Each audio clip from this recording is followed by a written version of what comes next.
ये पहले अनुप्रिया, मैं चाह रहा हूं आप जवाब दे दीजिए। राहुल गांधी की और तेजस्वी यादव की यात्रा में आप ये क्यों, कौन सी साजिशें रच रहे हैं? उनकी लाइटें काट रहे हैं आप, क्यों काट रहे हैं आप?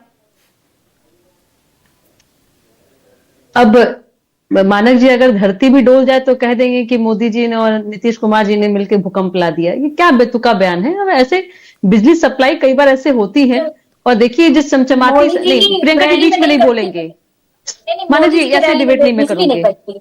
मानक जी इस तरह से डिबेट बोलिए बीच में वन बाय वन प्रियंका एक एक करके। पृथ्वी नहीं हिलती है। प्रियंका जी को दर्द ज्यादा होता है। नहीं अरे प्रियंका जी ठीक है, बहुत ही प्रखर वक्ता है। आप बोलते रहिएगा अपने। प्रियंका वन बाय वन, आपको सबने सुना, आपको भी सुनना चाहिए। हाँ अनुप्रिया बोलिए। हाँ मानक जी, मैं कह रही कि ये ऐसी इस तरह का आरोप लगा के झूठ बोल करके कांग्रेस और आरजेडी की राजनीतिक चलती है। चलनी भी चाहिए इनकी, क्योंकि इनके पास में विषय नहीं है, मुद्दे नहीं है।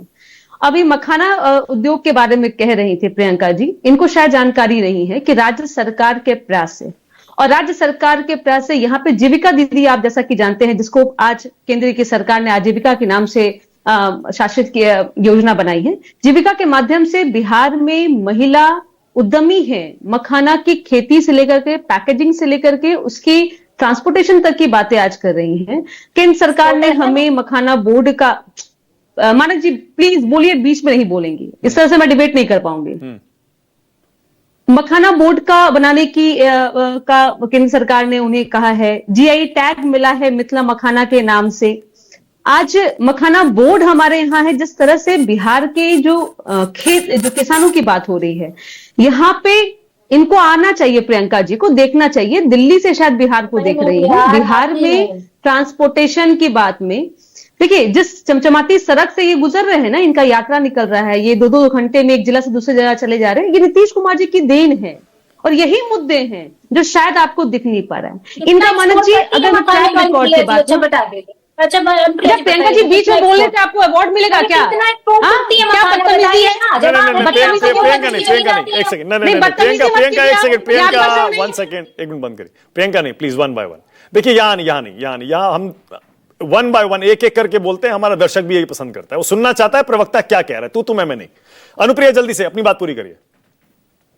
हाँ मानक जी, मैं ये कह रही हूं कि बिहार में इंडिया अलायंस पूरे अलायंस को ले आए, लेकिन 2024 के लोकसभा को आप देखेंगे, जो आज राहुल गांधी जी शायद फ्रंट में नजर आ रहे हैं, तेजस्वी जी पीछे नजर आ रहे थे।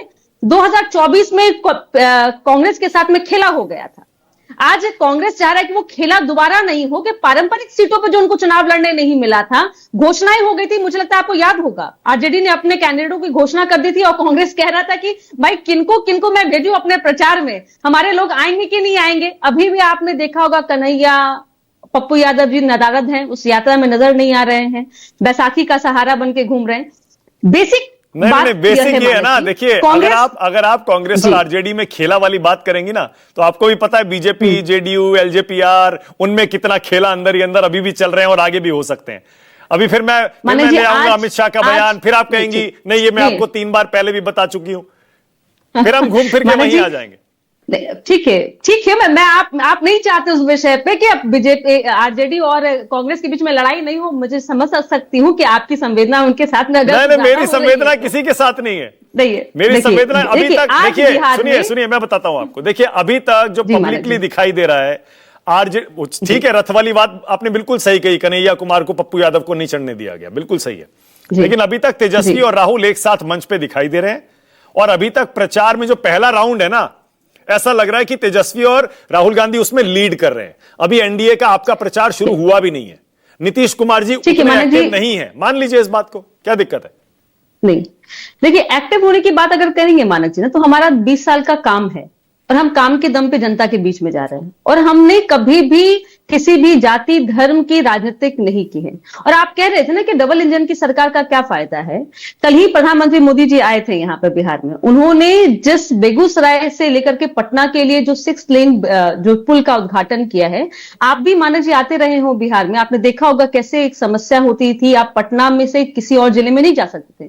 लेकिन कनेक्टिविटी इतनी हाई हो गई है। जो बिजनेस की बात हो रही है, ट्रांसपोर्टेशन एक माध्यम होता है कि आप बिजनेस को एक्सटेंड कर सकते हैं। अब तो हम अपने राज्य से दूसरे दूसरे राज्यों तक में अपने जो मखाना की बात कर रही थी मैडम, मखाना ही नहीं, बिहार कई चीजों का उत्पादन ठीक है। ओके प्रियंका, एक कमेंट आपका, फिर आरपी सिंह के पास जा रहा हूं। एक बात और मानक जी बोलिए, 20 सेकंड और, 20 सेकंड और बोलिए। नहीं मानक जी देखिए, गया की धरती पे आए, गया में एयरपोर्ट के रनवे की बात हुई, गया में आज पूछ रही थी यहाँ प्रियंका जी की भाई क्या स्वास्थ्य व्यवस्था यहाँ खराब है।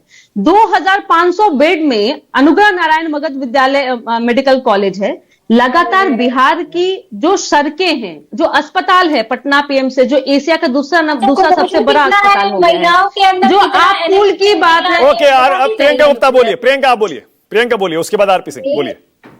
मानक जी से पूछे कि कितना मखाना एक्सपोर्ट करता है बिहार, ये नहीं बता पाएंगे क्योंकि बिहार से एक्सपोर्ट नहीं होता, उसके बाद स्टोरेज की कोई व्यवस्था नहीं है, उसको बेचना होता है अपना मखाना, किसी भी कीमत पर बेचना होता है। और भारत एक्सपोर्ट करता है, भारत एक्सपोर्ट करता है, पर अरे भाई भारत सरकार की मत बताना कि बोर्ड है वन बाय वन आप बताइए ना, आपके पास डाटा है तो बता के जाइए अनुप्रिया यादव जी, जवाब देकर जाइएगा। मैं पढ़ के आती हूँ, ऐसे ही नहीं कोई बात कह देती हूँ यहाँ पर। आप एक्सपोर्ट के बारे में बता दीजिए मुझे, मैं तसल्ली हो जाएगी कि बिहार के किसान को एक्सपोर्ट का प्राइस मिल रहा है, बिहार के किसान को उसका लागत का प्राइस, उसका मेहनत का प्राइस मिल रहा है। आप बता दीजिए, मैं तसल्ली कर लेती हूँ। हो सकता मुझे नहीं मालूम हो सकता मैं आपसे ओके आरपी सिंह, सरदार आरपी सिंह।